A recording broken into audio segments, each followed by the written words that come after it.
सतगुरु रामपाल जी भगवान की। अरे मैं तो ऐसे ही कहने वाला हूँ। हैं? मतलब इसमें बोलो तो सबको सुनाई देगा ना। इसको भी लगा लो, कैमरे में रिकॉर्ड हो जाए। नहीं, दोनों को लगा लो, दोनों को ऐसे पकड़ के ऐसे घुमाओ, घुमा के उल्टा ऐसे ऐसे। अभी जैसे कि ये बात इसके ऊपर चल रही थी, अभी कल ही एक भगत जी से मेरी बातचीत हो रही थी। तो कोई धनानय आश्रम में सेवा करने गया था।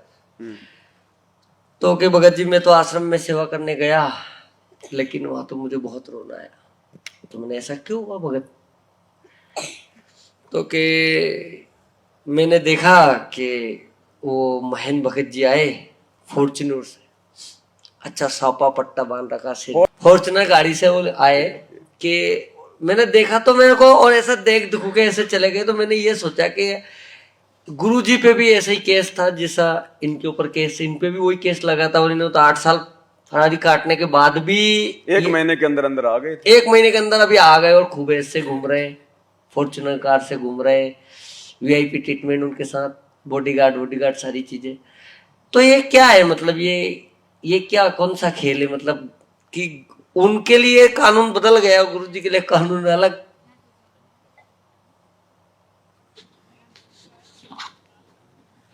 कानून तो भगत जी सबके लिए वो ही है, लेकिन ये काल का ये लोक है। बरवाला कांड का जो जन्मदाता है वो महेंद्र ही है, हम सबको पता है इस बात का। किस प्रकार से उसने उल्टे सीधे बयान देके पुलिस प्रशासन को जबरन सतलोक आश्रम बरवाला के अंदर अटैक करने के लिए आमंत्रित किया। धारा 144 लगी हुई है, फिर भी सबको कह रहा है मीडिया वालों को कि संत रामपाल जी आश्रम में नहीं है। हमने तो उनको स्वास्थ्य इलाज के लिए 2 दिन पहले आश्रम से बाहर कर दिया। मतलब जबरन उन्होंने पुलिस वाले को उकसाया कि भाई जब इतना जिम्मेदार व्यक्ति संत रामपाल जी का भाई यदि ये बयान दे रहा है तो जरूर कोई ना कोई गड़बड़ है। उस समय तो 3 तारीख से लेके 20 तारीख तक मैं भी स्वयं भी वही था थे ना। तो प्रशासन ने देखा कि ना तो यहाँ चिड़ी आ सकती ना चिड़ी जा सकती, 144 धारा लगी हुई है, और संत रामपाल जी का भाई कह रहा है कि संत रामपाल जी आश्रम में है ही नहीं। तो जबरन पुलिस प्रशासन को आश्रम पे अटैक करना पड़ा कि माजरा क्या है। कहीं संत रामपाल जी वास्तव में कहीं जो है अंडरग्राउंड तो जो है नहीं कर दिए गए। एक बार आपसे ये भी बोला था ना, गुरुजी का आदेश कोई आता है तो पहले मेरे पास वेरीफाई होता है। हाँ, आया था ना उसका भगत जी। भाई ये पहले से ही सारा सिस्टम है भगत जी, ये काल का पूरा षड्यंत्र है ये। गुरुजी का आदेश भी डायरेक्ट नहीं आएगा, पहले ये तो वेरीफाई करूंगा। ये शुरू से नहीं मानते ये लोग गुरु जी को। देखो शायद रिकॉर्डिंग है मेरे से वेरीफाई कराना पड़ेगा। वेरीफाई हाँ, मतलब गुरु जी से आदेश लेने के बाद मेरी मंजूरी जरूरी है। तो फिर गुरु कौन हुआ भाई? जब गुरु जी ने आदेश दे दिया कि बेटा तूने ये काम करना है, और उसके बाद में हमने महेंद्र से वेरिफिकेशन करना पड़ेगा कि गुरु जी ने जो कहा है वो काम हमने करना है कि नहीं करना, तो फिर गुरु कौन हुआ? तो ये बातें भगत जी कौन बोल सकता है? वो बोल सकता है जिसकी बुद्धि बिल्कुल उसके मतलब घुटनों में हो। अरे गुरु का आदेश उसके बाद में किसी जीव के आदेश की आवश्यकता है क्या? लेकिन वो महेंद्र कैसे मानेगा भगवान यार, उनके साथ खेले कूदे गुरु जी। अब वो तो बात है ना भगत जी, काल तो देखो। अब वही तो कह रहे हैं गुरु जी कि हम गुरु जी को अपने जैसा इंसान मान के चलेंगे तब तक परमात्मा कह रहे हैं हम धोखा खा जाएंगे। यदि हम गुरु जी को अपने जैसा एक मानुष मान के चलेंगे, उनके साथ में रहेंगे, तो कभी ना कभी बात बिगड़ेगी, और वो बात बिगड़ गई। देखो क्या कह रहे हैं गुरु जी, यदि तुम गुरु जी को अपने जैसा एक आम व्यक्ति मान के चलोगे और उनके साथ में रहोगे तो कभी न कभी मन में दोष आएगा। परमात्मा बताते हैं गुरु मानुष कर जानते ते नर कहिए अंधे, ओवे दुखी संसार में आगे यम के फंदे। गुरु को मानुष कर जानते तो ते नर कहिए अंधे, और फिर होवे दुखी संसार में, फिर काल के फंद। पुणात्मा, हमने गुरु जी को परमात्मा मानना पड़ेगा। परमात्मा मानने से हमारी यह प्रॉब्लम सोल्व होएगी, नहीं तो नहीं हो सकती। हम अपने ही जैसा गुरु को मानने, एक मानुष रूप मान करके हम यदि उसके साथ रहेंगे तो कभी ना कभी दोष आपके मन में आवेगा। और ये दोष इन सब के मन में आ चुका है। यदि गुरु को मानुष मान के उसके साथ में रहेंगे तो मन में दोष आएगा। आ गया दोष और अपना धंधा शुरू कर दिया इन्होंने। क्या आवश्यकता है भाई? कौन से भगत हमेशा आश्रम में रहेंगे? कोई महीने में 1 दिन के लिए जाएगा, कोई बेचारा 2 दिन के लिए जाएगा, इतना ही है ना। अरे 2 दिन की साथ संगति तो यहां भी है, तो क्या यहां हमने पूरा मतलब आश्रम बनाने की आवश्यकता है क्या? हमने कोई आश्रम बना रखा क्या? यहां ये किराए पे ले ली, परमात्मा की यहां पे 2 दिन जो है मतलब की महिमा हो जाएगी, उनकी चर्चा हो जाएगी, बस अपने अपने घर पे। आज आश्रमों की हमारे को जरूरत है ही नहीं, और ना आश्रमों की हमें कभी आगे जरूरत पड़ेगी। इस भक्ति मार्ग में आश्रमों के लिए कोई जगह है ही नहीं। अगर आश्रम हो गए तो पाखंड शुरू होगा, धंधा शुरू हो जाएगा। इसलिए परमात्मा ने अपने सत्संगों में पहले ही संकेत किया हुआ है कि सतलोक जाने से पहले ऐसी व्यवस्था करके जाऊंगा, बच्चों तुम्हें कहीं हांडने की जरूरत ही नहीं पड़ेगी, धक्के खाने की जरूरत ही नहीं पड़ेगी। घर पे रह के अपनी भक्ति करना और अपना काम धंधा करना। क्या करें गुरुजी? देखो सारे संकेत कर रखे हैं गुरुजी ने, शुरू से लेकर एंड तक सारे। हर चीज का जवाब, हर शंका का समाधान उनके सत्संगों में है। गुरुजी कह रहे कहीं हांडने की जरूरत नहीं पड़ेगी आपको। ये दास जब सतलोक जाएगा ऐसी व्यवस्था करके जाएगा। पुण्यात्माओं, ये ऐसा ज्ञान है सिंपल लैंग्वेज में, बूढ़े तो बूढ़ा कति 70-80 साल का भी इस ज्ञान को समझ जाए। अगर बालक 10 साल का भी इसको ध्यान से सुनेगा तो कति उंगलियां पर हटा दूंगा आपके। ज्ञान तो इसलिए बताना जरूरी हो गया कि अज्ञान गणा हो गया, कोई तुम्हें विचलित ना कर दे और ये बात बिगाड़ ना दे काल का दूत आके।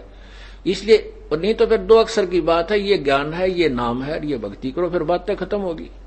ये मर्यादा है। और जब ये एक रूटीन पड़ जाएगा, फिर सत्संग घर घर में सीढ़ी हो जाएंगी, घर घर में सत्संग सुनियो। ये दास जब सतलोक चला जाएगा ऐसी व्यवस्था बना के जाओगे कि तांडने की जरूरत ना पड़े तुम, और कई पीढ़ियों तक का मोक्ष होगा आपको। फिर कोई विचलित करने वाला नहीं रहेगा, ना काल का दूत घुसेगा जो तुम्हें बर्बाद कर दिया, तुम्हारे कोई अज्ञान पैदा कर दिया। ज्ञान नाम की चीज नहीं छोड़ेगी परमात्मा का, ऐसा ज्ञान है ये। रामपाल जी भगवान की आइए, इधर आओ भगत जी। बंदी छोड़ सतगुरु रामपाल जी भगवान की जय हो। भगत जी, एक शंका समाधान करना है कि जैसे अपन जो आरती करते हैं ये खड़े होके कर रहे हैं और गुरुजी ने कहा बैठ के कर सकते हैं, ये है शंका समाधान। तो इसमें तो कोई बड़ी बात नहीं है, तो शंका समाधान की पुस्तक में लिखा हुआ है। और रामनाथ दास है, ललितपुर से हैं हम। ललितपुर से हैं, ललितपुर से। हाँ, रामनाथ दास। और आप एक बार संजय आप आई हो तो कोई दिक्कत नहीं भगत जी, बैठ के करो, मना किसने किया? अगर किसी को कोई तकलीफ है, कोई परेशानी है, वो बैठ के करो। ये सत्संग हमारे पास क्या है? वही सत्संग सुन लो हमारी गाय सुनो, हम नहीं लगाओ, सही बात है, सही है। अपना मंत्र करता रहे, काम करता रहे, अपनी आरती बोल ले जा, नित्यनेम भी कर ले, रोटी बोए जा, नित्यनेम चलता रहे। आजकल तो आधुनिक बहुत से उपकरण हो गए, वैसे भी याद हो जाते हैं कुछ दिनों में।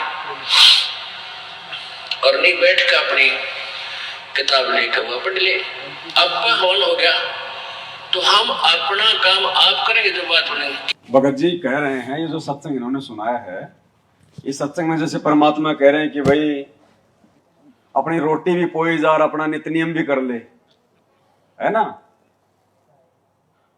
अपना कोई काम है, कोई झाड़ू पोछा है, वो भी अपना करते रहो और अपना नित्यनियम भी कर लो। भगत जी, ये जो परमात्मा ने जो बात बताई ना, ये प्रारंभिक स्थिति है एक भगत की। भक्ति मार्ग से जुड़ते ही आप किसी भगत को पूर्ण मर्यादाओं में रख के भक्ति नहीं करवा सकते। और जब परमात्मा सभी के सामने बैठ के जब अपने मुख कमल से ये सत्संग करते हैं, तो परमात्मा जो है उस सत्संग में सभी के लिए संकेत करते हैं। यानी उस सत्संग में भगत जी कोई सारनाम प्राप्त भी बैठा है, उसमें कोई सतनाम प्राप्त भी बैठा है, उसमें कोई प्रथम नाम वाला भी बैठा है, और एक व्यक्ति ऐसा है जो आज खाली सत्संग ही सुनने आया है। तो परमात्मा सभी के हिसाब से उसमें जो है वो सत्संग करते हैं, और जिसको जो बात समझ में आ जाती है उस हिसाब से उस बात को जो है वो पकड़ लेता है। अब आपकी बात को दो प्रकार से परमात्मा इसका समाधान करवाएंगे। भगत जी को थोड़ी सी यहां डाउट ये हो गया कि गुरुजी कह रहे हैं कि अपना नित्य नियम भी अपना जो है लगा दो, अपना वो करते रहो। नहीं, और बैठ के पुस्तक लेके भी कर सकते हैं भाई, अपन तो हाँ, कोई बात नहीं, कोई बात नहीं। शांति से बैठने का मतलब क्या होता है वो भी आपको समझाएंगे भगत जी। मतलब चाहे मतलब बैठ के कर लो नित्य नियम, अपना काम करते करते कर लो, अपना जो मर्जी कर लो। अब भगत जी ने तो सुना दिया आपको, स्पष्ट तो इसमें आदेश दिया नहीं गुरु जी ने कि भाई आपने बैठ के ही करना है, आपने खड़े होके नहीं करना, ऐसा तो कुछ लिखा नहीं इसमें। क्या करें गुरु जी, अपना मतलब बैठ के कर लो, अपना आराम से कर लो, ठीक है। अब एक छोटा सा सत्संग सुनाऊंगा भगत जी मैं भी आपको परमात्मा का, 2 मिनट का, ठीक है।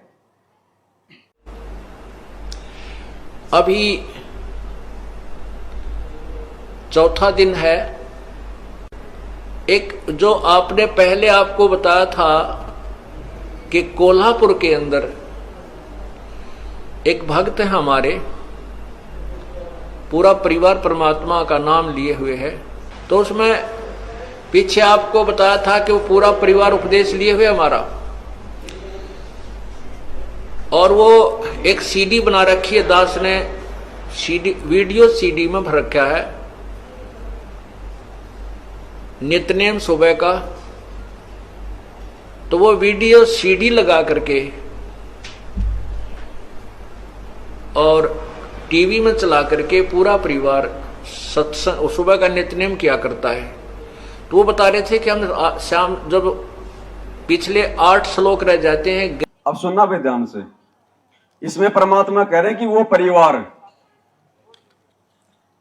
वो टेलीविजन में सीडी में नित्य नियम लगा के ऑडियो वीडियो में, और वो सुनता है, और लास्ट की जब वो 8 वाणियां आती हैं, गैबी ख्याल विशाल सतगुरु, उस समय वो खड़े हो जाते हैं ये सोचकर कि वो पूर्ण परमात्मा वो कबीर साहिब हम आत्माओं के लिए यहां पे आए हुए हैं, सतगुरु रूप में आते हैं, हमसे भक्ति करवाने के लिए आते हैं।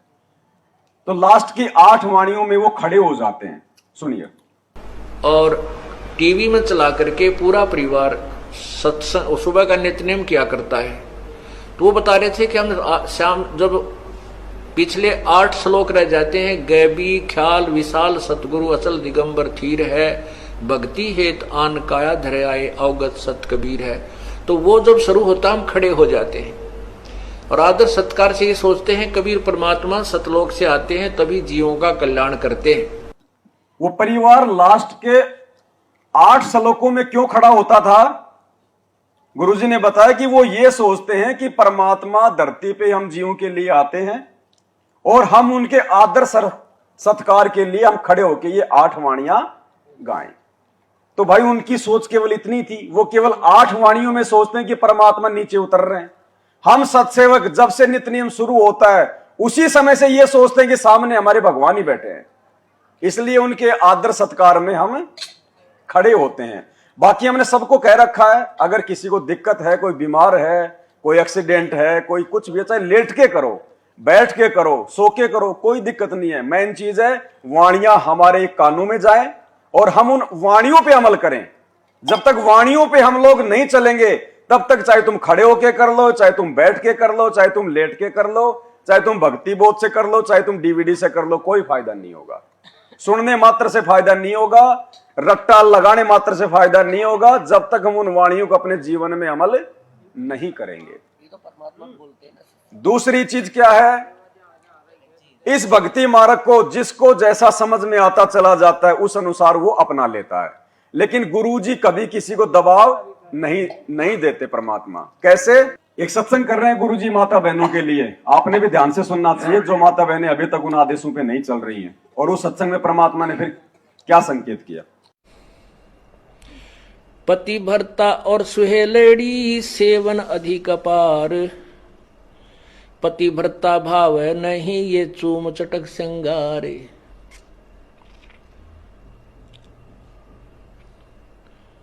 पुण्यात्माओं, इसमें दोनों ही हमें आदेश दे रहा है परमात्मा, दोनों ही निर्देश हैं।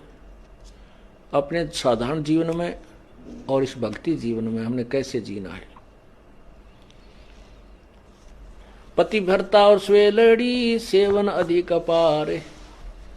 वो अधिक से अधिक जो पुण्यात्मा है, पतिव्रता यानी एक इष्ट पर आश्रित पर पुण्यात्माएं हैं, वो अधिक से अधिक सेवन यानी पूजा करती हैं। और वो पतिव्रता भावनी चोम चटक श्रृंगार, पतिव्रता को किसी भी प्रकार के बाह्य आडंबर करने की आवश्यकता नहीं। कहते हैं इन श्रृंगारों की परमात्मा को कति आवश्यकता नहीं, वो अंदर से जानता है ये कितना भगत है और उसमें उतना ही प्रेम होता है प्रभु का। ऐसे ही हम अपनी बहन बेटियों से प्रार्थना करते रहते हैं कि हमने न तो ये मेहंदी वगैरह लगानी है, ना ये नाखूनों को लाल करना है, ना होठों को लाल करना है, ये नहीं चाहिए हमने। आप केवल अपने मांग में सिंदूर आदि लगा सकते हैं, जिससे ये एक प्रतीक है, ये शादीशुदा है या मैरिड है अनमैरिड, बस इतना। क्या कह रहे हैं गुरु जी? एक तरफ तो परमात्मा सत्संग में कह रहे हैं कि पतिव्रता भावे नहीं चूम चटक श्रृंगार।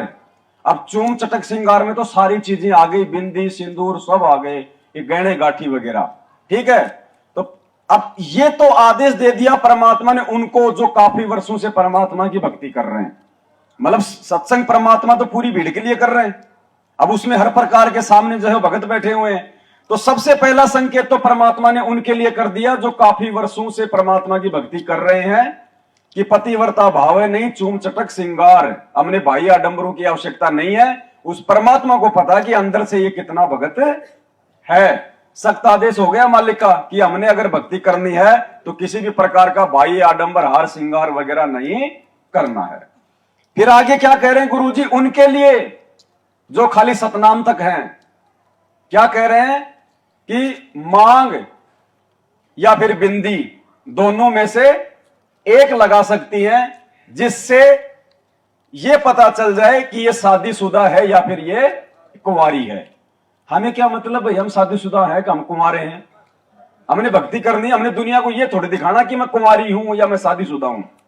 लेकिन क्योंकि सतनाम तक भी आत्मा ज्ञान में इतनी दृढ़ नहीं होती है, वो अपने सास ससुर का, अपने आड़ोसी पाड़ोसियों का, अपने पियर वालों का वो ताने वगैरह नहीं सुन सकती कि तूने तो ये भी छोड़ दिया, तूने वो भी छोड़ दिया।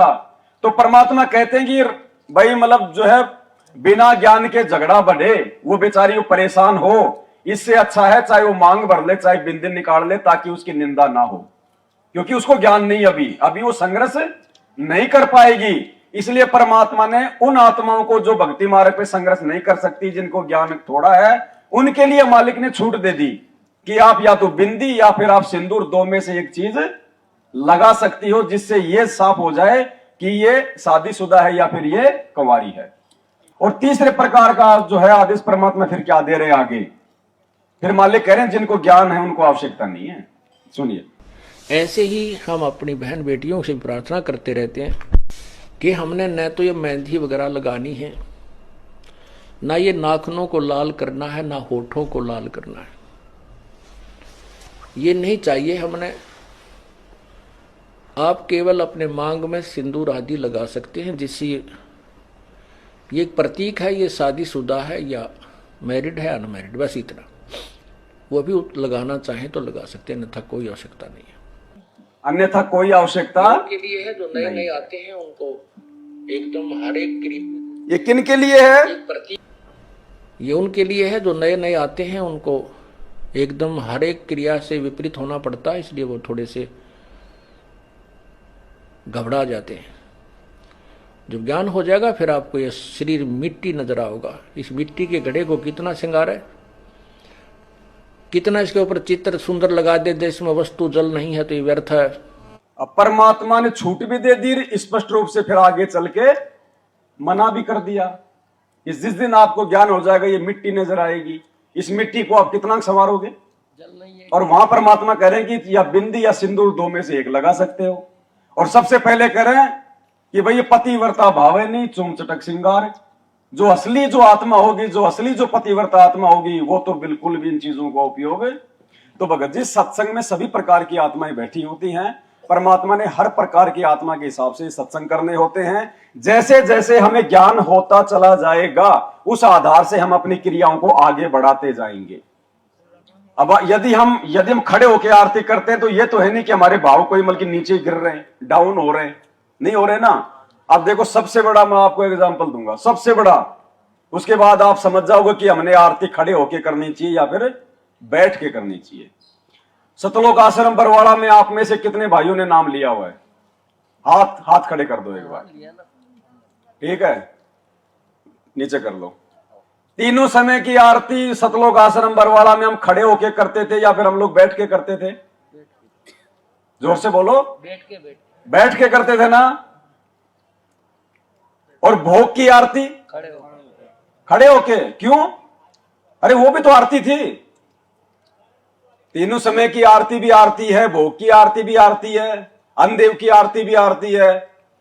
सभी आरतियां हम लोग बैठ के करते थे। और जब भोग लगाया जाता था उस समय हम लोग 42 मिनट तक आज लगा साहिब को भोग खड़े होके करते थे ना। सिर पे कपड़ा बांधते थे ना।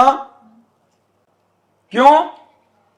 क्योंकि उस समय हम सबको पता था कि ये कबीर भगवान को भोग लगने जा रहा है, ये भगवान की आरती हो रही है। और गुरुजी को हम भगवान नहीं मानते थे उस समय, इसलिए हम लोग बैठ के आरती करते थे। तो अब हमने पहचान लिया कि वो कबीर यही है जिसकी भोग की आरती हम आश्रम में करते थे। तो बाकी तीनों समय की आरती फिर हम भाइयों कैसे बैठ के कर लेंगे? आज गुरुजी आपके सामने आके बैठ जाए, आप बैठ के आरती आप करोगे क्या? आपकी हिम्मत ही नहीं पड़ेगी अगर आपको ज्ञान है तो। वो संध्या आरती में क्या आता है? परमात्मा की वाणी है, खड़ा रहूं दरबार सू आठों। तो ये तो देखो अपने अपने ज्ञान के ऊपर है, अपने अपने भाव और ये श्रद्धा के ऊपर है। गुरु को सम्मान देना हुआ ना। ये कोई जबरदस्ती नहीं है कि आप लोगों ने अगर खड़े होकर आरती नहीं करोगे तो भाई आपका मोक्ष नहीं हो पाएगा। नहीं, ऐसा कुछ नहीं है। दास तो आपको यहां तक भी कहता है कि ये जरूरी नहीं है कि आप भोग नहीं लगाओगे तो आपका मोक्ष नहीं हो पाएगा। मोक्ष के लिए तो मर्यादा जरूरी है, लेकिन वो मर्यादा निभाने के लिए हमारे भाव बढ़े, उसके लिए हमने गुरुजी को भोग लगाना पड़ता है। भोग लगाने से यह साबित हो जाता है कि हमने इनको परमात्मा मान लिया। क्योंकि आश्रम में भोग लगाया जाता था ना भगवान को, हलवे राम का, तो उस समय हम किसको मान रहे थे? दाढ़ी मूछ वाले को। और अब भगवान हमने इनको मान लिया, ये है भगवान, तो फिर हम भोग किसको लगाएंगे? इनको लगाएंगे। और जब भोग की आरती जब हमारे को परमात्मा ने सिखाया आश्रम में, भाई जो है खड़े होके करनी है, तो बाकी तीनों समय की आरती भी तो हम इसी भगवान की कर रहे हैं, तो क्या वो नहीं करेंगे हम खड़े होके? तो ये तो एक कॉमन सेंस की सी बात है, इसमें कोई ज्यादा तो देखो खड़े होके होती थी जो आश्रम में। और जो अपनी भोग की आरती क्यों भाई? भोग की आरती क्यों होती थी खड़े होके? मजदूरी पे गए हैं, समझ रहे आप, मजदूरी पे गए तो खड़े होके आरती करेंगे हम तो। मजदूरी आप बैठ के करते हो, आप खड़े होके करते हो? खड़े होके करते। तो फिर आरती खड़े होके करने में दिक्कत क्या आ रही है? देखो कैसे दिक्कत नहीं। जब 2 टाइम की रोजी रोटी के लिए 8-8 घंटे हम लोग सर पे टोकरी रख के इधर उधर घूमते रहे, और भगवान के लिए उनको खुश करने के लिए खाली आधे घंटे में हमारे पैर थोड़े दुख रहे हैं। देखो वो एक रोजी रोटी है, अगर नहीं करते हैं तो कहाँ से मतलब जुगाड़ कट होगी काम धंधे की? तो वो तो एक मजबूरी हो गई। और परमात्मा ने उस धंधे से ज्यादा महत्व किस चीज को देने के लिए कहा? तो गुरुजी ने इसीलिए तो कहा कि ये चलते फिरते उठते बैठते भक्ति करो। वो उनके लिए भगत जी, जो लोग अभी समय नहीं निकाल पा रहे, जो भक्ति से ज्यादा जो अपनी रोजी रोटी को महत्व दे रहे हैं, वो उनके लिए है। जैसे वो तो चाहे ना करो आरती, उसमें भी कोई दिक्कत नहीं है।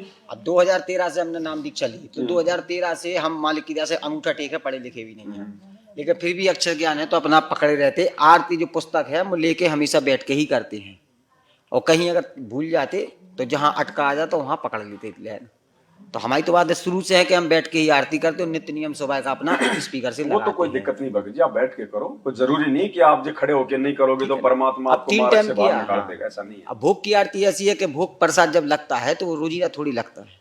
वो तो देखो भगत जी, हमने भगवान पहचान लिया तो हम इनको भोग लगा रहे हैं। हमारे भाई इनको नहीं भोग, हमारे भाई इनको नहीं पहचान रहे तो इनको भोग इनको नहीं लगा रहे। अब वो कहे कि भाई तुम क्यों लगा रहे हो भोग?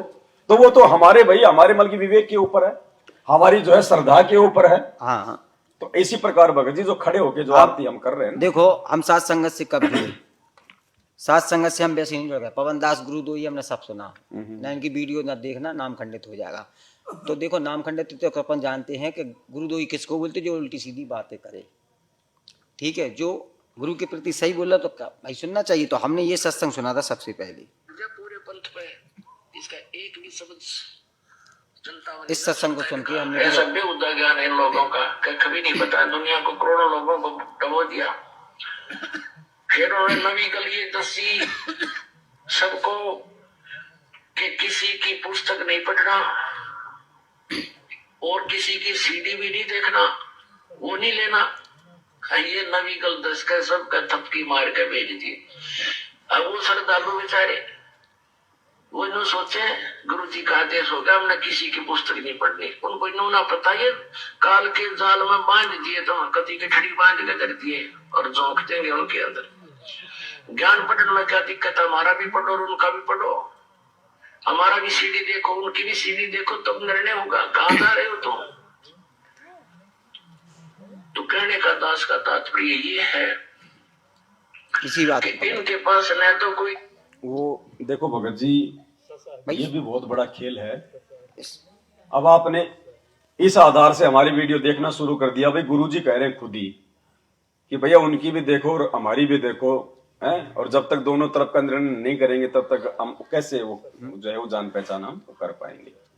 अब ये सत्संग में तो आपने सुन लिया, और वैसे ऑडियो वीडियो में गुरुजी क्या कह रहे हैं मैनेजमेंट वालों को?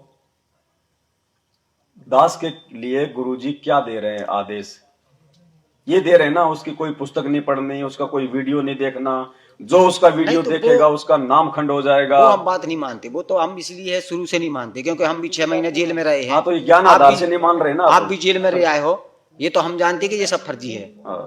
जो वो बताई गई ना वो कॉल बॉन्डी के करके से जो बात हो रही है भगत जी फर्जी है। अरे हमने भी तो बात करी ना जेल से, उसी 1 नंबर जेल से। हाई लेवल की बातें हैं, नहीं समझ में आए इतनी जल्दी। हम भी जेल में रहे ना, तो हमने भी तो घर पे बात करी ना। तो हमारे आसपास भी 2 3 4 10 पुलिस वाले रहते थे और लाइन लगी रहती थी। सभी के घर पे आश्रम बात होती थी। तो जो आश्रम से बात हो रही ना, तो जो बगल बॉन्डी के करके हो रही है, आप समझो, ध्यान लगाओ, उस फोटो को देखिए गौर से। ये तो उल्टा सीधा एक दूसरे की तस्वीर जो बदल देते हैं ना ये लोग, डुप्लीकेट भी बन जाता, किसी की कोई भी आवाज बोल सकता है। ये नहीं हम मानेंगे भगत जी, ये फर्जी है। और फिर जो गुरुजी ने सत्संग सुना दे, तो ये किस लिए सुना दे? हमारे लिए हम इसी को आधार मानते हैं, बाकी के हम किसी को नहीं मानते। सत्संग किसके लिए? सत्संग फाइनल है। देखो ये अध्यात्म है, ये सत्संगों से समझा जाएगा। गुरुजी ने क्या बताया? एक संत ने अपने भक्तों को अपने पास में बैठाया और रोज उनको वो ज्ञान दिया करते थे कि बच्चों, जो अपने गुरुजी की आज्ञा नहीं मानता, जो अपने गुरु के आदेशों की अवहेलना करता है, वो नरक में जाता है। बताया। और फिर उन्हीं चेलों को अपने पास में बैठा के कहा कि मेरा आदेश है, अपने अपने पैर का जूता निकालो और मेरे सिर में। अब सत्संग में तो वो गुरु कह रहा है कि अपने गुरु की तरफ अगर उंगली भी कर दी तो नरक में जाओगे, और वो ही गुरु कह रहा है उसी सत्संग में कि अपने पैर का जूता निकालो और अब मेरे सिर में मारो, ये मेरा आदेश है। अब वो क्या? वो परीक्षा। तो भक्ति मार्ग का जो विधान है वो तो गुरुजी सत्संगों में डाल के चले गए, वो बिल्कुल गुरुजी ने तो अटल है। अगर ये भक्ति चलेगी, ये ज्ञान मार्ग चलेगा, तो गुरुजी के सत्संगों के हिसाब से चलेगा।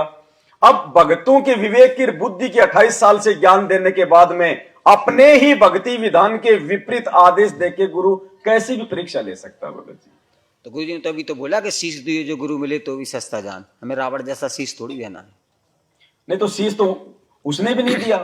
नहीं तो उसने कहा अपने गुरु जी के जूते मार दिए? उसने तो अपने सिर पे मारे ना। हाँ, तो अपने सिर पे मारे, अपने सिर पे मारे ना। हाँ, तो लेकिन आदेश के तो उसने पालना उसने की ना। तो भाई वो शीश भी तो गुरुजी का भी था। मतलब जैसे कहने का मतलब है गुरु अपने ही ज्ञान के विपरीत आदेश देके भी परीक्षा लेगा। हाँ।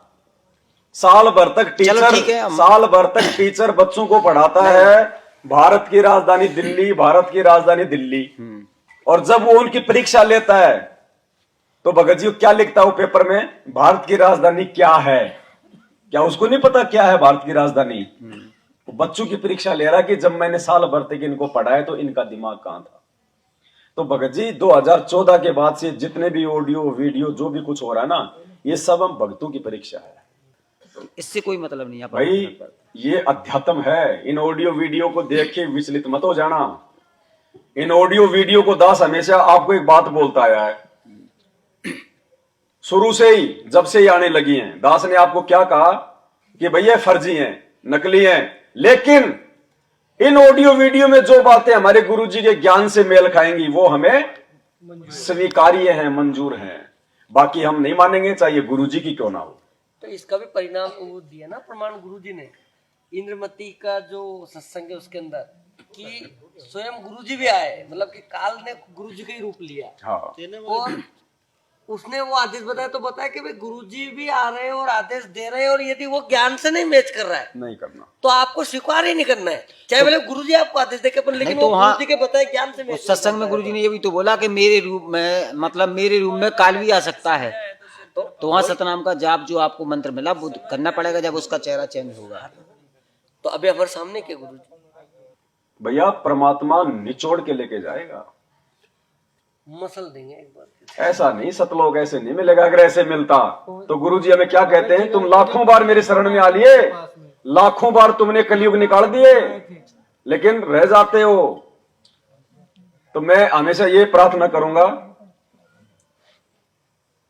या तो मानना अपने गुरुजी के खाली जो है मतलब प्रवचनों की, उनके सत्संगों की, या फिर जब तक आप खुद जाके गुरुजी के सामने खड़े होके कोई आदेश प्राप्त नहीं कर लेते तब तक मत मानना। कोई दूसरा गुरुजी को कह के क्या आदेश जो है दिलवा रहा है, ये आपको स्वीकार्य नहीं होना चाहिए। आप खुद जाके पूछो, खुद जाके आदेश लो, आपके सामने गुरुजी कह दे हाँ बेटा ये सही है गलत, या तो तुम लोग उस बात को मानना, या फिर गुरुजी ने जो सत्संग कर दिए वो उनका भक्ति विधान है, वो कभी फेल नहीं हो सकता जिंदगी में। बाकी तो परमात्मा है, बेहतर प्रकार की लीला करेगा, आप और हमारी दिलो दिमाग से बाहर है। अगर मैन अगर पटरी से नीचे उतर गए, भाई ट्रेन अगर पटरी से नीचे उतर गई तो फिर वो नहीं चल पाएगी, भले उसमें बहुत जान है लेकिन वो नहीं चल पाएगी आगे। तो भक्ति मार्ग की जो पटरी है वो गुरुजी के सत्संग है। सत्संगों को जिसने अपना गुरु बना लिया वो कभी भक्ति मार्ग पे मार नहीं खाएगा। जानबूझ के परमात्मा बरवाला कांड में चुपचाप रहा। गुरुजी ने ये करवाना ही था, इसके किए बिना गुरुजी के परिवार का पाखंड भगत समाज के सामने नहीं आ सकता था, लोगों की आस्था उनसे नहीं हट सकती थी। और भक्ति मार्ग में सबसे बड़ा रोड़ा उनका परिवार, ये वंशवाद, 4 युगों का इतिहास है ये। 1000 साल तक भगवान ने मार्ग चलाना है, ऐसे कोई कच्चा काम करके नहीं जाएगा। सब पता परमात्मा को कौन क्या कर रहा है, आज क्या उसको पता नहीं, बाहर कौन क्या कर रहा है, ये साथ संगतियां कौन करवा रहा है, ये हिम्मत कौन दे रहा है, ये नई ये प्रेरणाएं अपने गुरु, ये इतनी सारी बातें जो साथ संगतियों में कितने बदलाव हुए तुम्हें पता है। एक किताब बन जाएगी जिस दिन हम इन बातों पे विचार करने लगेंगे। गुरुजी ने दाढ़ी मूंछ वाली फोटो को भगवान बताया और इस दास के माध्यम से परमात्मा ने उस फोटो को सबके जो घरों से बाहर निकलवा दिया। क्यों भाई, तुमने मेरी बात क्यों मानी तुमने मेरी बात, जब तुम्हारे गुरुजी ने नाम दीक्षा के साथ में तुम्हें वो दाढ़ी मूंछ वाली फोटो दी कि यो भगवान है, इसको दरबार में लगाना, इसके आगे आरती करना, उस फोटो को तुमने मेरे कहने से क्यों निकाला सबने? ये गुरु के आशीर्वाद बिना, उसकी मेहर बिना नहीं हो सकता। मेरी बात कोई नहीं मान सकता। ये वक्त की आवश्यकता है। ये गुप्त रूप में परमात्मा सारा काम कर रहा है, वो अंतर्यामी, उसको सबको पता है। मेरे कहने से आप खड़े होकर आरती आप क्यों करोगे भाई? मैं कौन लगता हूं आपका? लेकिन आपके अंदर से प्रेरणा, मैं खाली एक निमित्त बना, मैं खाली एक टेप रिकॉर्डर, अंदर से आपको खड़े होकर आरती करने की हिम्मत कौन दे रहा है? प्रेरणा कौन कर रहा है? आप मेरी बात नहीं मान रहे और ना मैं मनवा रहा, और ना ये बात मनवाने से मुझे कोई फायदा है। आप खड़े होकर आरती अपने भगवान के आगे कर रहे हो, मुझे क्या मिल रहा है? अपने गुरु को भोग लगाना परमात्मा ने सात संगतियों से शुरू करवाया। आप मेरे को हलवा खिला रहे हो क्या? हलवा खाने वाला खा रहा है, आप जी खिला रहे हो, आपका पैसा लग रहा है, मुझे क्या फायदा? ये परमात्मा करवा रहा है।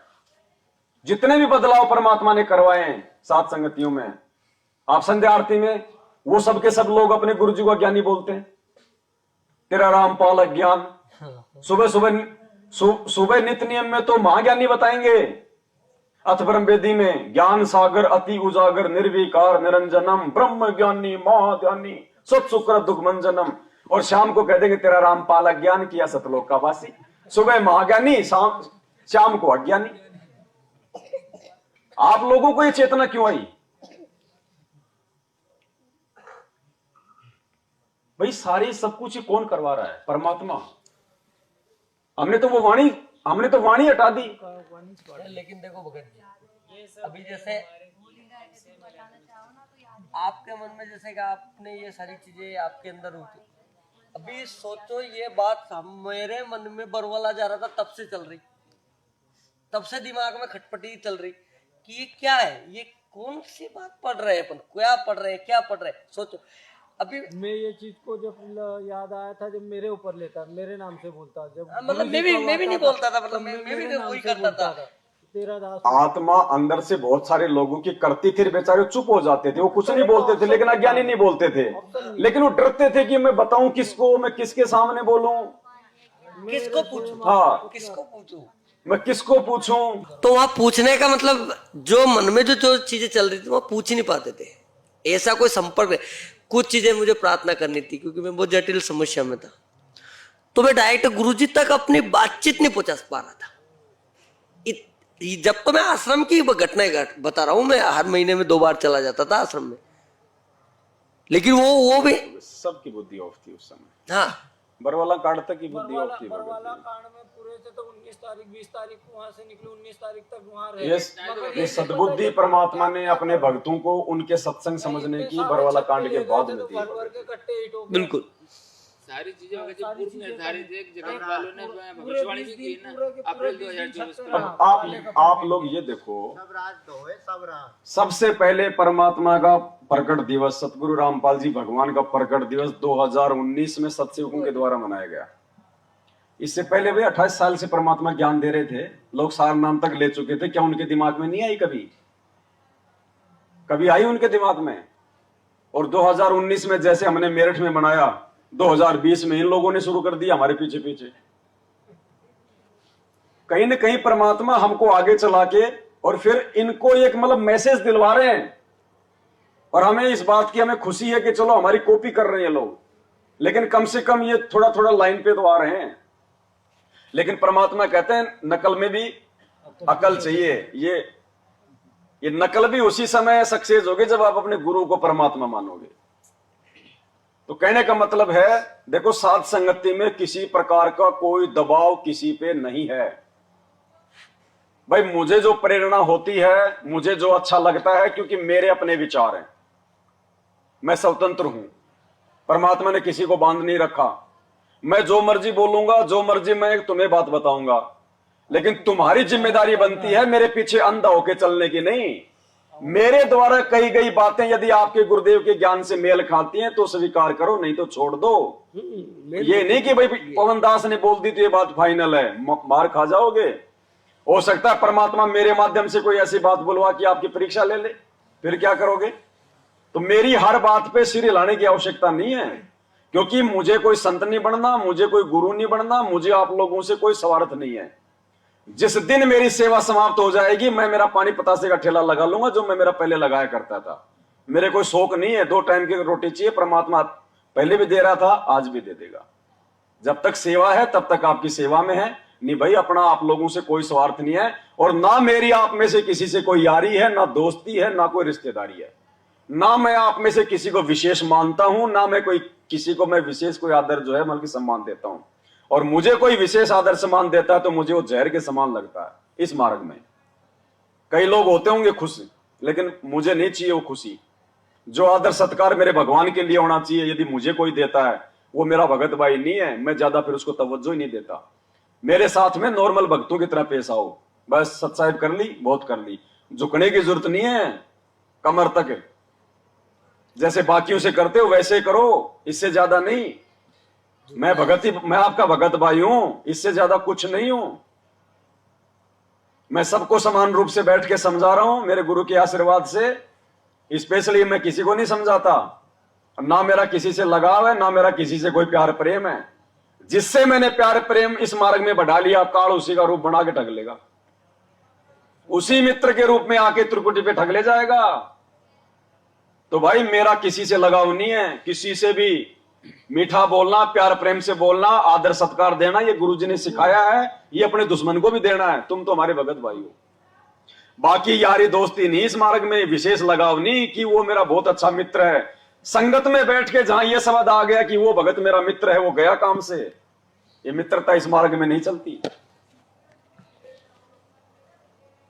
तो आंख कान खोल के चलने इस मार्ग में, बहुत सावधानी से। जब तक तुम्हारी आत्मा अंदर से गवाही ना दे कि हाँ ये क्रिया सही है जो भगत जी बता रहे हैं मालिक के आशीर्वाद से, जब तक आपकी आत्मा गवाही ना दे तब तक उसको ना करना भाई। और शर्माशर में नहीं कि भगत जी क्या कहेंगे, वो क्या कहेंगे, वो मुझे देख रहा है, कुछ नहीं। परमात्मा कहते हैं लोक लाज ना कीजिए, निर्भय हो रहिए, जो मन चावे राम को दासा तन डरिए। तो करना वही है। हालांकि पहले तो दास भी पूरी कोशिश करता है 99% कि मेरे से ही कोई ऐसी कोई क्रिया, कोई त्रुटि ना हो जाए जिससे मेरे साथ साथ मेरे भाई बहनों की भी जो है वो कर्म फूटे। तो पहली बात तो परमात्मा ऐसी नौबत आने देगा नहीं। फिर भी क्या पता भाई, सबसे बलवान परमात्मा है।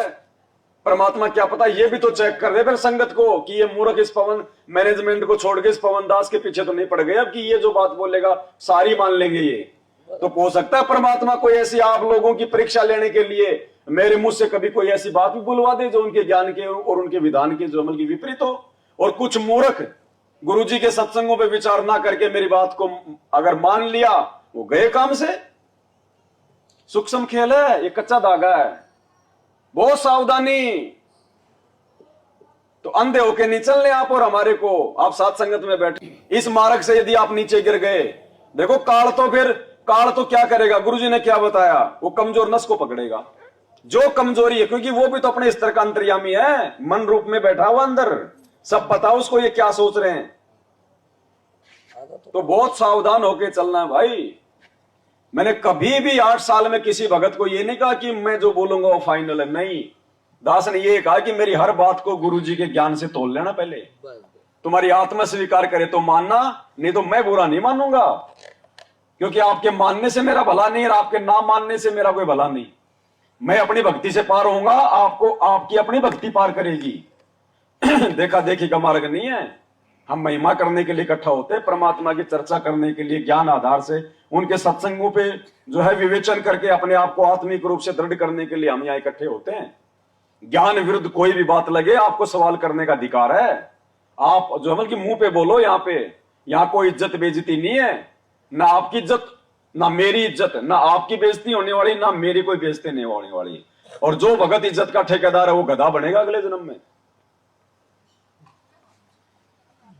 तो बहुत सोच समझ के परमात्मा ने धरती पे भगवान उतरा हुआ है, हर प्रकार से छान छान के लेके जाएगा, छान छान के। मुझे तो संदेह है अगर एक विमान भी अगर भर जाए तो परमात्मा का एक विमान भी। हाँ जी, रियलिटी भगत जी। जब 4 युगों में एक आत्मा भी नहीं गई, 4 युगों का इतिहास उठा के देख लो, सतयुग त्रेता द्वापर और ये कलयुग वर्तमान समय तक का। अगर एक भी आत्मा सतलोक गई हो तो मुझे बता दो अब गुरु जी के सत्संगों से। एक भी, 2 पूछे थे मानसरोवर तक, वो भी नीचे गिर गए। द्वापर में सुदर्शन और त्रेता में वो इंद्रमती। वो सुदर्शन अपने माँ बाप के चक्कर में, इंद्रमती अपने पति के चक्कर में। रविदास जी तो गए ना? नहीं, कोई नहीं गया भगत जी। रविदास कहां से? जब नानक जी नहीं जा पाए, धर्मदास जी नहीं जा पाए, नानक जी का उसका कहां नंबर आएगा? रविदास मिनी सतलोक तक पहुंच गया। मिनी सतलोक में भी कहां भगत जी, वर्तमान में तो यहीं बैठा होगा कहीं भगत जी। परमात्मा ने उद्धार करा था ना। वैसे भगत जी केवल मतलब स्वर्ग तक गई थी। जो गणिका थी ना, जिसको परमात्मा ने परीक्षा के लिए निमित्त बनाया था, केवल वो स्वर्ग तक गई है, आगे नहीं गई। चमरा जुल्हा तर गए और छिपा नाई रे, गणिका चढ़ी विमान में सुरगापुर दाई रे। दास जो बोलेगा मालिक के ज्ञान से बोलेगा, मैं अपने मन से नहीं बोलता कुछ भी। मालिक की खुद की वाणी है। चमरा जुल्हा तर गए और छिपा नाई रे। तर गए मतलब यहाँ के जो बाकी हम जो 64 लाख थे मूर्ख, उनसे उत्तम हमारी गति हो गई। मतलब हम 650 साल से मानव जन्म लेके आ रहे हैं, हम लोग ये नरक भोगते आ रहे हैं, और उन आत्माओं को परमात्मा ने बीज रूप में कहीं बैठा दिया, मिनी सतलोक में या कहीं भी, और वर्तमान समय में डायरेक्ट उनको जन्म दे दिया। वो बार बार माँ के गर्भ वाला वो नरक भोग के नहीं आए। ये है नेकी संबंध। कहां से पार हो जाएंगे भगत जी? सत्संग सुनो ध्यान से।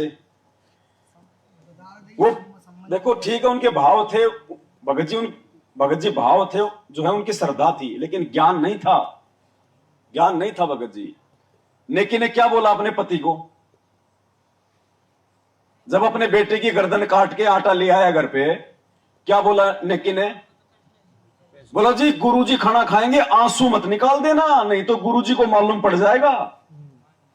तो क्या उसको पता नहीं था? वो अंतर्यामी कहां मान रहे थे परमात्मा को कि तू रोना मत, नहीं तो गुरुजी को पता चल जाएगा कि ये बेटा काट के आए हुए हैं।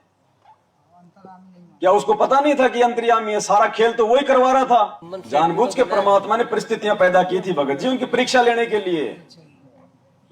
और संबंध तो कहां से पार हो जाएगा? उसके तो मन में ही आ गया था कि भाई आज अगर मेरे पास में माड़ताड़ होता तो मुझे अपने बेटे की गर्दन नहीं काटनी पड़ती। तो उसको तो परमात्मा ने फिर सम्मान सेठ बनाया, सम्मान वो सेठ बनाया, फिर अगले जन्म में जो है नौशेरवा का बादशाह बनाया, फिर उसको अब्राहिम सुल्तान बनाया। सम्मान वाली आत्मा तो थी अब्राहिम सुल्तान। भगत जी पार होने का समय ये है। आज इतने सत्संग सुन के 24 घंटे कान के मोबाइल लगा लगा के मजदूरी करते करते साफी से ये मोबाइल बांध लेंगे यहाँ पे, और इतने सत्संग सुनते सुनते उनकी बुद्धि भ्रष्ट हो रही है। और उस समय तो साल 2 साल में कहीं जब गुरुजी आते थे तब सत्संग सुनने को मिलते थे। वो कैसे पार हो जाएंगे भाई? गुरुजी ने क्या बताया? 64 लाख में 2 पार हुए। कौन? अर्जुन। और मुक्ति बोध जो आपके सबके घरों में होगी उसमें लिख रखा है गुरुजी ने, अर्जुन सरजुन का भी वर्तमान में जन्म होगा। कबीर सागर का सरलार्थ पेज नंबर 212 और 213 के नीचे पढ़ना, मीराबाई का जो है वर्तमान में जो है जन्म होगा, साफ साफ लिखा हुआ है। रविदास जी का कहाँ लिखा है? अब ऐसे तो 64 लाख का कहां लिखा हुआ है? अब 2-4 का लिख दिया, संकेत कर दिया ना परमात्मा ने। पार होने के वक्त 2-3 स्टेज बताई परमात्मा ने, स्वर्ग चले गए, सतलोक चले गए। देखो परमात्मा ने एक सत्संग में बताया कि 2-3 आत्माएं थी जो परमात्मा के ज्ञान को समझी, लेकिन आगे चल के वो भी जो है फेल हो गई थी। अब एक बात बताओ फिर, ऐसे तो आप इस हिसाब से तो जब परमात्मा ने 650 साल पहले हाथी पे बैठ के जब परीक्षा ली थी तो रविदास को और गणिका को तो मालूम था कि परीक्षा हो रही है। उन्होंने तो कोई दोष परमात्मा में जो है देखा ही नहीं, तो वो तो फेल हुए नहीं। और फेल नहीं हुए तो उनको तो सतलोक में जाना था, फिर वो शुरू क्यों गई भाई? जब उनका गुरु फेल हो गया, जब उनका गुरु ही फेल हो गया, जब भगत सर्वानंद जैसे फेल हो गए, मालिक ने सिर्फ बताए 1.5 या 2 मतलब वो मतलब एक ही है बस। वो 1.5 और 2 दोनों वो एक ही है, चाहे 1.5 कह दो चाहे उनको 2 कह दो, बात एक ही है कि वो 2 पार हुए थे। और वो भी इतने पार हुए कि उनको फिर से जन्म लेना पड़ा। तो आए कि नहीं आए फिर से वो, और उसके बाद भी वो पार नहीं हो पाए। अब गुरुजी ने मुक्ति बोध में लिख दिया साफ साफ, उन दोनों का नाम लेके लिख दिया, अर्जुन और सरजुन का। अब है वो भगत जी सारे अब हैं। देखो परमात्मा क्या कह रहे हैं। एक वाणी सुनी होगी आपने, 2 शिष्य थे गरीबदास जी महाराज जी के, सबसे मैन। देखो हर युग में परमात्मा आता है, 1 या 2 आत्माएं उनके मैन होती हैं। 650 साल पहले आए तो उनके कौन था? धर्मदास, ठीक है। गरीबदास जी आए तो कौन था? भूमड़दास। और भूमड़दास से भी ज्यादा 2 भगत थे उनके, संतोष दास और बनखंडी दास। नानक जी के बाला और मर्दाना। हर युग में परमात्मा 1-2 को तो अपने पास में रखता है। देखो परमात्मा क्या कह रहे हैं। अब इन बेरा गरीबदास जी आए थे, 2 संतों का प्रमाण मिला है जो सारे हरियाणा में पार हुए। एक संतोष दास, एक कलाहौड़ के अंदर उसका बनखंडी दास, उन दोनों के वहां आश्रम बने हुए। वो भी इतने पार हुए से वो फिर जन्म लेना से उन्होंने। तो जब गरीबदास जी जब अपने चेलों को पार नहीं कर पाए तो अर्जुन सरजुन को कैसे पार कर देंगे? खाली उनकी बैटरी चार्ज करनी थी भगत जी। पूरा सुन लो भाई। अब इन बेरा गरीबदास जी आए थे, 2 संतों का प्रमाण मिला है जो सारे हरियाणा में पार हुए। एक संतोष दास, एक कलाहौड़ के अंदर उसका बनखंडी दास, उन दोनों के वहां आश्रम बने हुए। वो भी इतने पार हुए से वो फिर जन्म लेना से उन्होंने। यानी हम डटते नहीं हो संत की मर्यादा पे और फिर दोबारा उनको पार करेंगे। तो अब बताओ, इब हम भी फेल होए ऐसा? हम तो कुछ भी जीव नहीं, उनकी आंख सामने भगवान खुद आए, उन पर विश्वास नहीं किया हमने। इसी प्रकार नहीं मानते, क्योंकि हम फिर उन संतों के चक्कर में पड़े हैं जिनको बड़ी बड़ी जटार लटार धारावाहिक वो चालान से तनों को नारा संत तो वो सब, ये तो एक साधारण जाट से, ये तो जमींदार मेरे हार, ये तो फलानी का दो छोरा से, ये तो दोता है ना हमारे गांव का। गरीबदास ने नो क्या करते, राज वहां मंदिर बना का माथा टेकना सामने, नाक रगड़े से उसके आगे जाके। और ये फेल होता, भगवान आता है तो क्या सींग लगा का आवेगा या कोई और काम करके आवेगा, वो कारण होता है। पर उस समय हम फेल हो जाते हैं, फिर उड़ा मंदिर बनाते हैं, मूर्ति लावा सा, फिर पूजन लग जावा। समय जब मानते नहीं उसकी एक भी, अरे एक मान लेते तो एक का पार कर दे, इतना बड़ा ग्रंथ लेके बंदी छोड़, क्या उन्होंने बताया नहीं होगा, क्या उन्होंने समझाया नहीं होगा, दुनिया को बहुत कहा होगा। पर हमारा जो उल्टी बुद्धि फेर रखी काल ने, या सुलटी होना मुश्किल से, भक्ति मुश्किल नहीं है।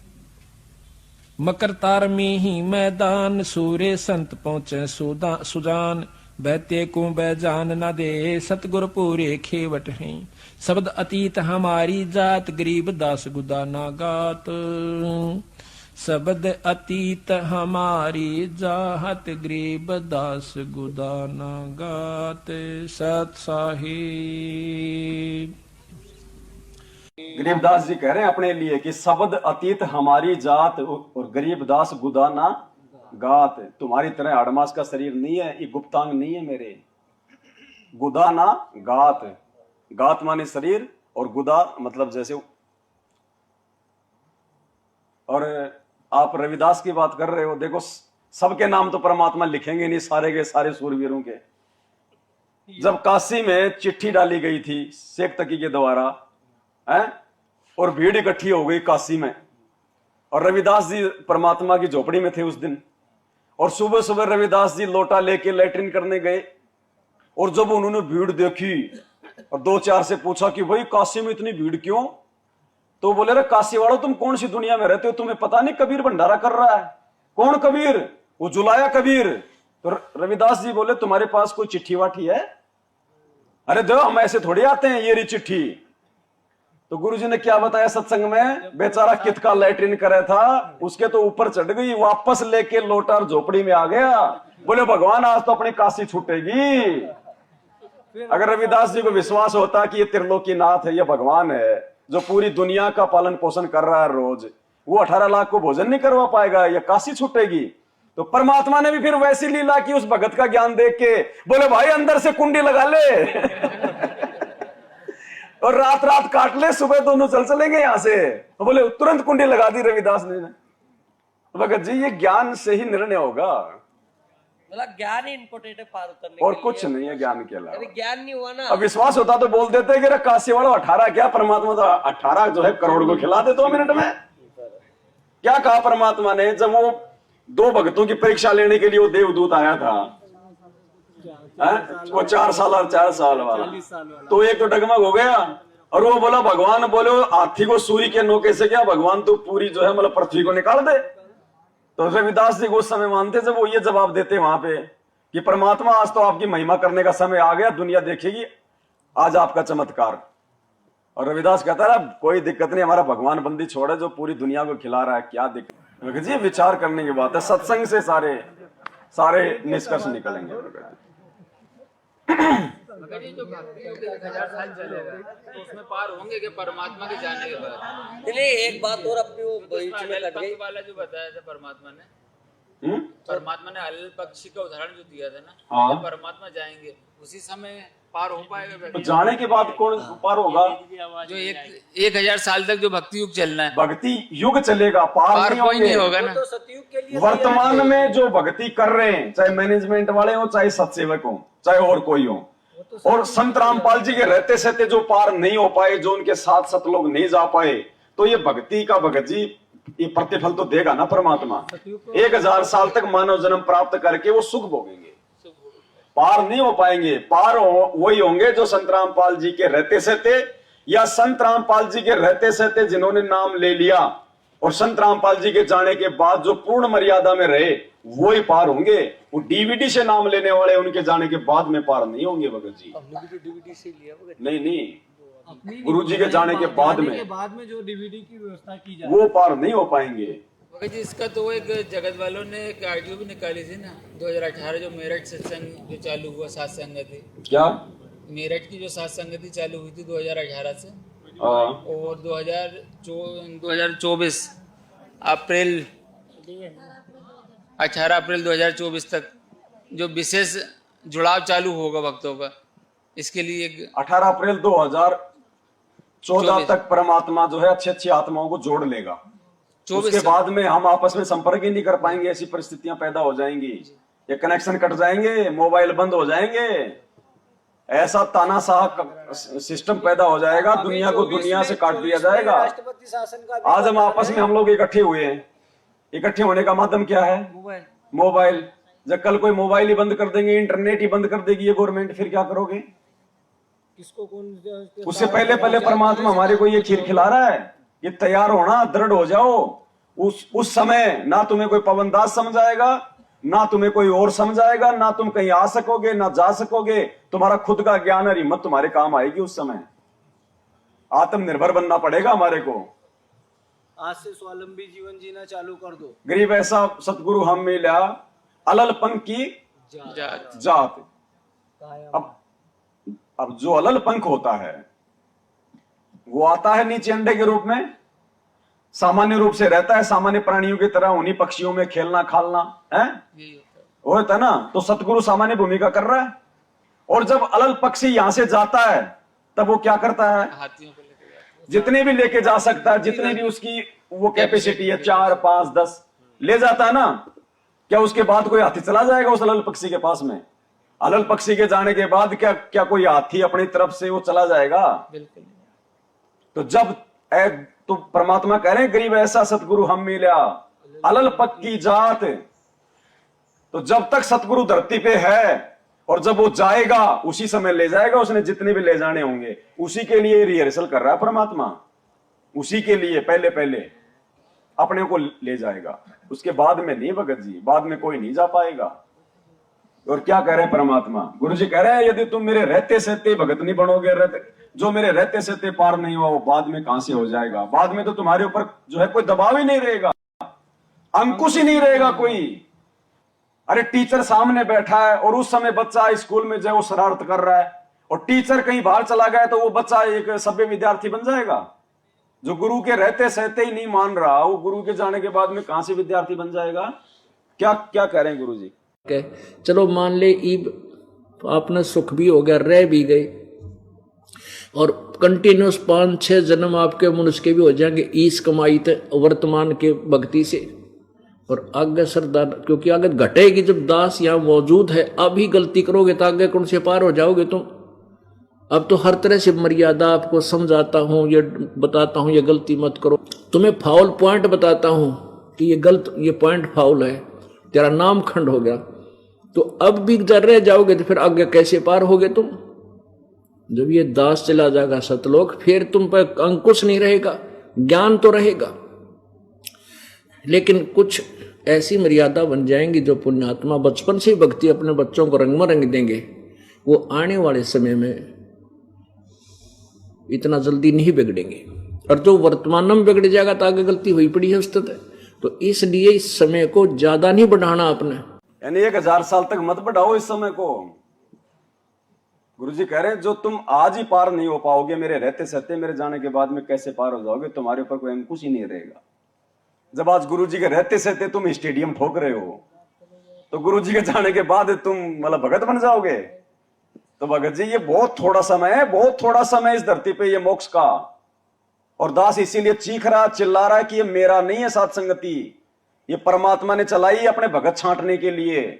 और जो भगत बन जाएगा वो छट जाएगा, नहीं तो आते रहो, हलवा चाटते रहो, भोग लगाते रहो, ये प्रवचन सुनते रहो, कुछ लेना देना नहीं है। चले भगत जी, मैं तो कभी नहीं मानता हूँ शुरू से कि आपकी साथ संगति है, मैं तो भगवान रामपाल जी महाराज की साथ संगति मानते आए हम। तो मतलब ज्ञान उनका, यहाँ पे बैठ के उनकी चर्चा होती है, कोई मैं अपने बाप दादाओं के ज्ञान की चर्चा थोड़ी करता हूँ। आ जाओ जी सच। एक चीज और है, गुरु जी ने कहा है कि कोई भी हमें जो शब्द है फिल्मी की तर्ज पे नहीं गाना है। जी जी जी। अभी एक शब्द गा रहे थे जो तर्ज पे, वो कौन सा शब्द गा रहे थे? मतलब ये लोग कि वो फोटो के वो गुरु को लगा ना सको तो मना किसी को। हाँ हाँ हाँ हाँ। नहीं, ये कब कहा गुरुजी ने कि भी आपने फिल्मी तर्ज पे कोई मतलब कि जो है वो भजन नहीं गाना? नहीं कहा है, कब कहा है? वो तो हम नहीं निकाल पाएंगे, लेकिन गुरुजी ने कहा कि ये जितने भी ये साधु संत है ये फिल्मी की तर्जों पे अपना गाना वाना गा गा के वो जनता को भ्रमित करते हैं। वो तो अपना इंस्ट्रूमेंट वगैरह ढोलक बाजा लेके ढोलक उसके लिए कहा है गुरुजी ने। गाने की तर्ज पे, मतलब फिल्मी दुनिया गाने की तर्ज तर्ज चाहे पे। कोई भी हो भगत जी, हमारे अगर शब्द परमात्मा के हैं, अगर हम अपने परमात्मा के लिए गा रहे हैं तो उसमें कोई दिक्कत कुछ नहीं। मोबाइल पे जो अपन जो फोन लगाती तो जो वाणी है वो जगतों की चलती है।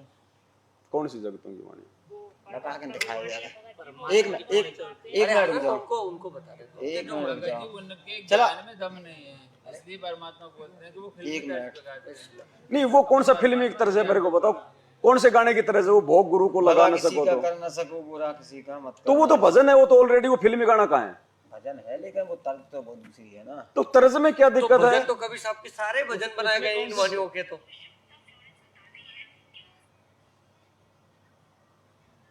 ये भी तो ये देख, एक मिनट रुको, कहाँ है स्पीकर? गायब है क्या? स्पीकर खोल दो ना बाहर से।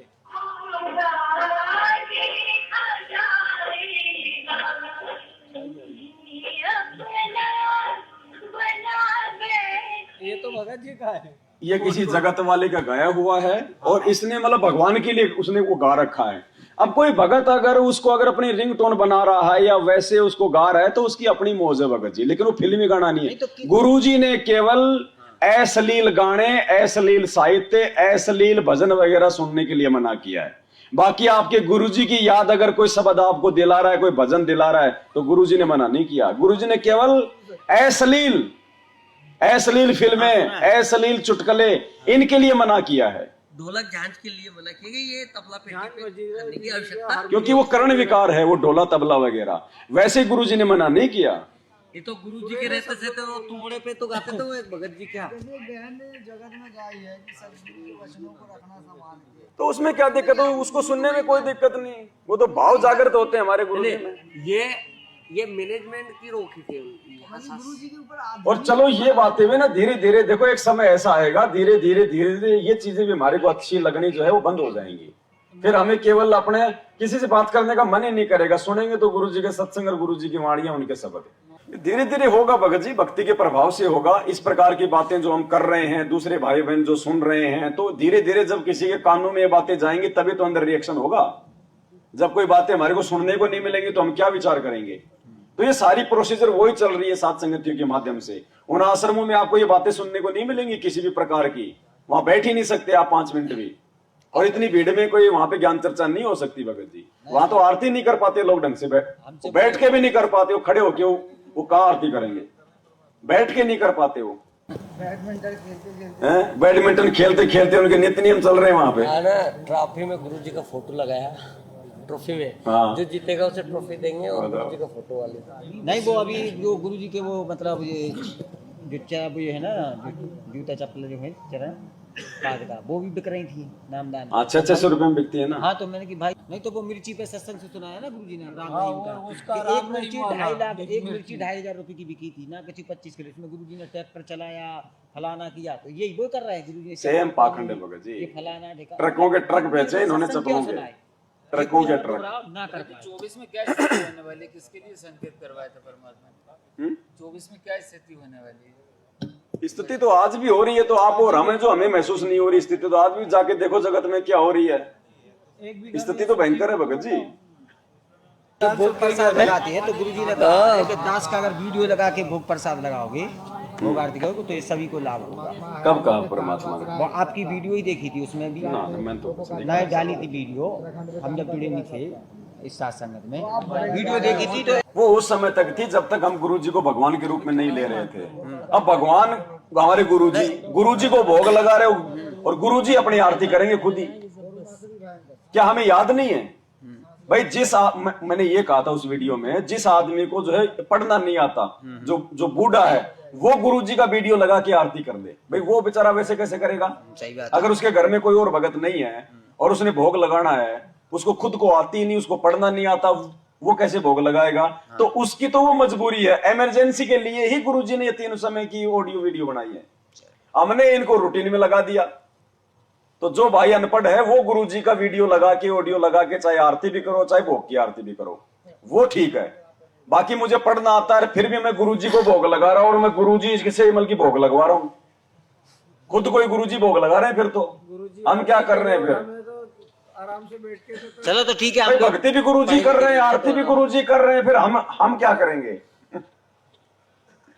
हम काम करें ना। वो उनके लिए जिनको ये पढ़ना लिखना नहीं आता। देखो भगत जी, मालिक ने संकेत छोड़े, ऑडियो वीडियो से आरती होती नहीं है। ये तो परमात्मा ने फिर 6 साल बाद में जाके ऑडियो वीडियो बनाई है, मजबूरी में। 19 गुरुजी नाम कब से दे रहे हैं? 1994 से। और ये डीवीडी कब बनी है ऑडियो वीडियो की? 2000 में करोथा आश्रम में बैठ के बना रखी है ना। 1999 में बना था करोथा आश्रम।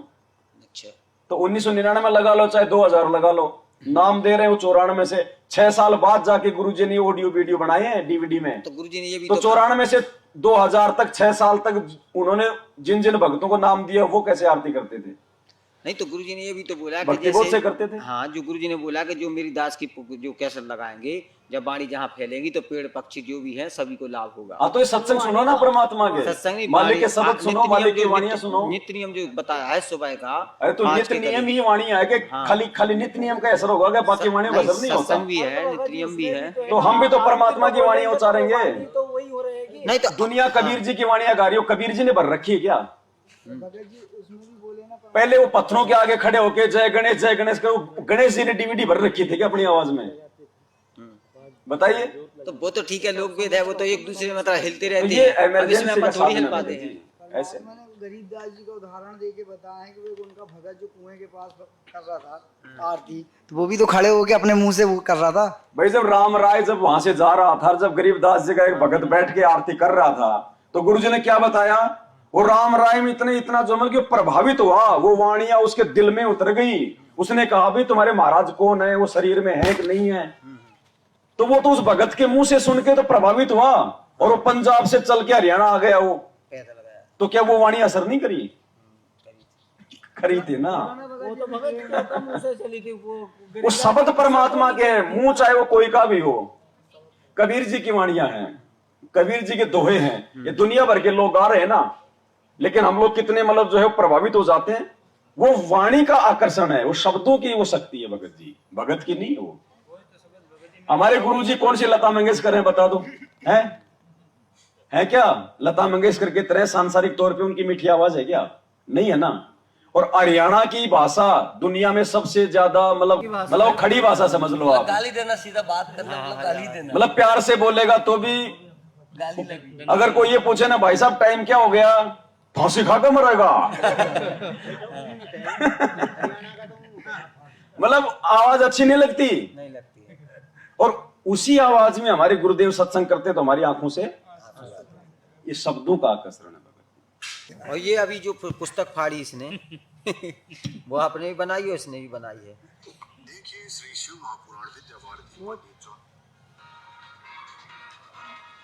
क्या है वो तो आप बता दो। वैसे ये तो देख रखा वीडियो तो पूरा देखो। बता दो इसका क्या है मतलब।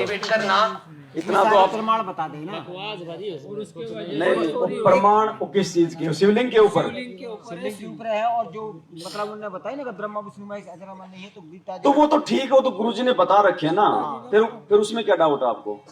हमें क्या पता।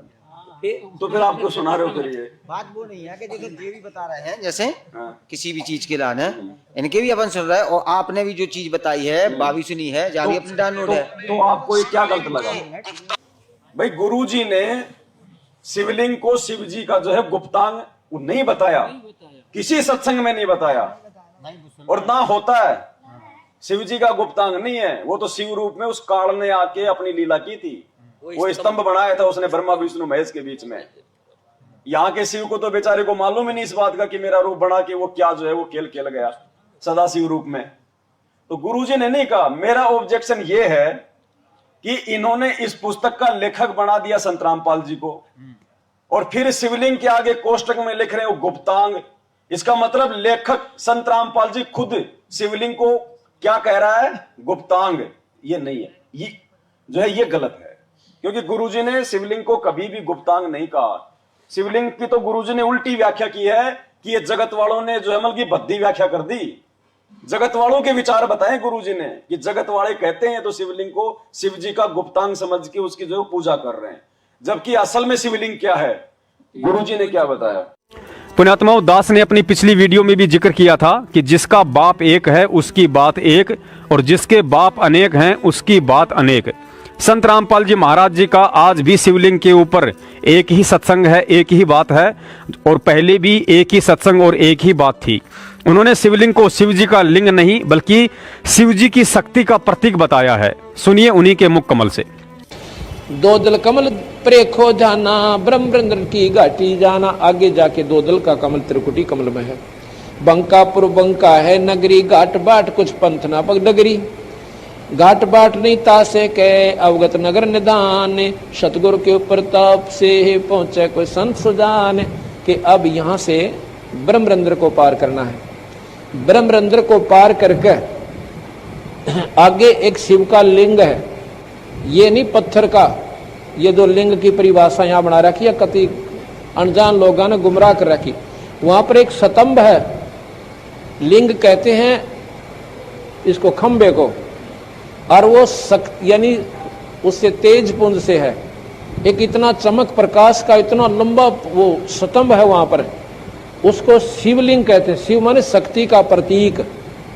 उस ब्रह्मरंध्र को पार करके ईश्वरी उस निरंजन की शक्ति का वो प्रतीक है। वो स्तंभ जैसे झंडे लाले नारे नारे, ये फलानी पार्टी का, ये फलानी पार्टी का। वहां पर शिव का लिंग है। लिंग माने वो खंबा बहुत लंबा, और वो बहुत चमक वाला तेज का है, प्रकाश में है।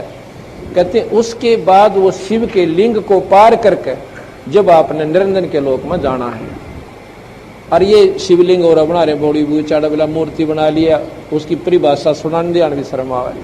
तो गुरुजी कह रहे हैं कि गुरुजी तो शिवलिंग की क्या परिभाषा बता रहे हैं, और जगत वालों को गुरुजी डांट रहे हैं कि यहाँ इन्होंने ऐसी मतलब जो है गंदी उसकी जो है परिभाषा बना दी हमारे को सुनाते हुए भी। तो गुरुजी कैसे शिवलिंग के आगे उस पुस्तक में जो बल्कि गुप्तांग लिख देंगे। गुरुजी तो खुद मतलब खंडन कर रहे हैं जो लोग उसको बल्कि गुप्तांग समझ रहे हैं। तो ये है मेरा ऑब्जेक्शन।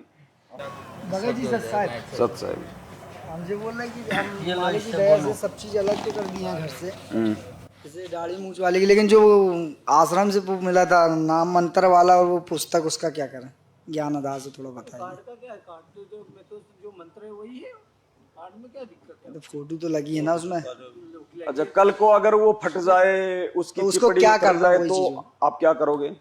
तो कल कोई भक्ति बोध फट जाए तो आप क्या करोगे? तो वही चीज तो ये पूछ लगा रहा के ना, उसकी सवाल कर दो, जानकारी क्या नहीं है ना करना भगत जी। उसका?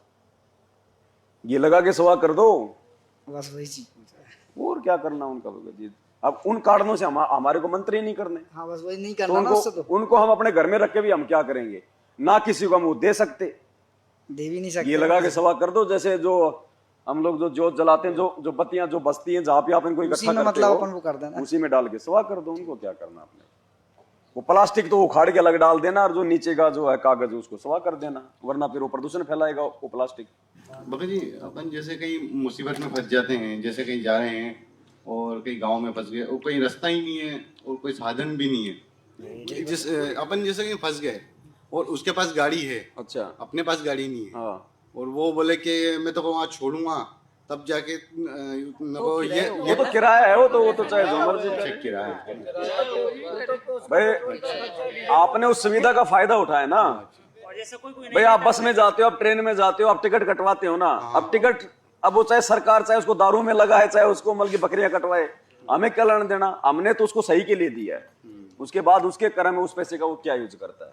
अब कैसे कहीं जाए, कहीं फंस गए तो जगत के यहाँ खाना भी खा सकते हैं। जैसे कहीं रिश्तेदारी में अचानक क्यों नहीं खा सकते? साधन नहीं है तो आप नहीं करोगे क्या? खा सकते हो तो अपना मंत्र जाप करो। खा परमात्मा खाओ, लेकिन वो अपनी आरती करो खा के, लेकिन जबरदस्ती साफ सुथरा खाना खाओ। अपन तो मालिक की दया से जब से नाम दीक्षा नहीं, शादी ब्याह इतना किसी कहा की गुरु जी जाती ने, नहीं है। जिस घर में मीट वगैरह का यूज होता है ना, उस घर में नहीं खाना चाहिए। स्पष्ट मना कर दो भाई। आपने फिर वहां पे रुकना ही क्यों है? पहली बात तो अपना रुकना काम ही करके नहीं है। निकलो। अगर कोई मजबूरी है, कोई दिक्कत है, गाड़ी चूक गई है, बस नहीं मिली है, तो कोई दिक्कत नहीं, रुक सकती है वहाँ पे। मुझे सत्संग में बताया गुरु जी ने दो प्रकार से समझाया सत्संग में जी। हर बात की गुरु जी दो प्रकार से, जिसको ज्ञान नहीं है वो कर सकता है, जिसको ज्ञान हो गया वो नहीं जाएगा। शादी में आपकी मर्यादा टूटेगी टूटेगी भगत जी।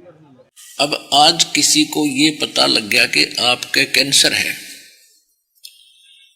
और उसके घर में से ब्याह हो छोरे का लड़के का, और उसको कोई नो के आजा डांस कर ले, नो के तू जा मेरा अपना काम करे, हो रहा डांस, मेरी तो 7-8 नौरी है, अब करके दिखाओ डांस, बजाओ डीजे, सुनो गाने।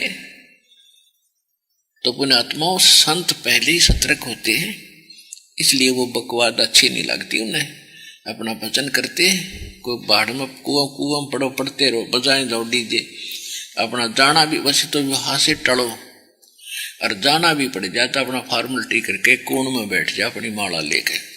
क्या करें गुरु जी, पहले तो शादी विवाह में जाने से आप बचो, और फिर भी जाना पड़ जाए तो एक कोण में बैठ के माला लेके बैठ जाए।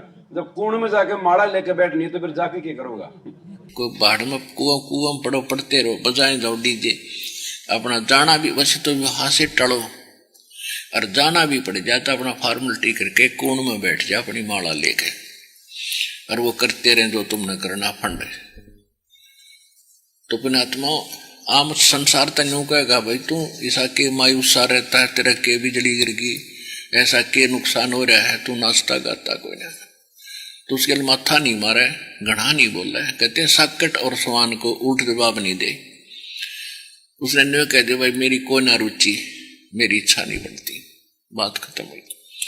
समाज कहता रहेगा, जब उनके साथ बनेगी जब पता लगेगा, उनके साथ तो दुर्घटना होगी जब डरेंगे। हम पहले डर जाते हैं, तो समझदार वही होता जो पहले डरे। नहीं तो चोट लगेगी भगत जी, क्योंकि वहां जाने मात्र से मर्यादा खंडित होगी। आप कुछ भी मत करो फिर भी आपकी मर्यादा खंडित होगी। क्यों? क्योंकि आपने उस परंपरा में, उस अनुपासना में आपने जो है वहां जाके वहां पे आपने सहयोग कर दिया। उस भीड़ में भीड़ करना सहयोग करना है। जब तक हम जाना नहीं छोड़ेंगे, जगत वाले मनाना कैसे छोड़ेंगे?